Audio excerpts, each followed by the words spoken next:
હું તો નજીકથી ખૂબ ઓળખું છું અને જોઉં છું. ગંજી જોકીની પહેરવામાં આવે અને શર્ટ રવિવારીનો પહેરવામાં આવે. આ આમ આદમી પાર્ટીના અમુક નેતાનું કામ છે. જેની પાસે 5 વર્ષ પહેલા કાંઈ નહોતું એવા નેતાઓ, કટ્ટર ઈમાનદાર નેતાઓ આજે 50 લાખની ગાડી લઈને આવે છે, 25,000ના બૂટ પહેરે છે, 10,000 રૂપિયાના કપડાં પહેરે છે, અરે 5-5 લાખ રૂપિયાની ઘડિયાળ પણ પહેરે છે અને ગાડીમાંથી ઉતરે છે.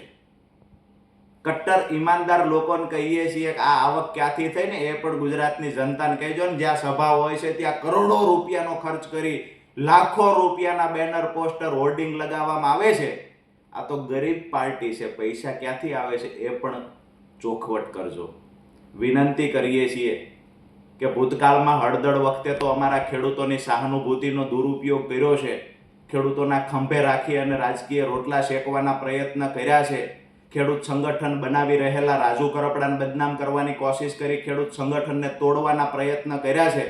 આગામી દિવસોમાં મહેરબાની કરીને વિનંતી કરીએ, હાથ જોડીને કહીએ છીએ કે અમારા ખેડૂતોના સંગઠનને તોડવાના પ્રયત્ન ન કરશો.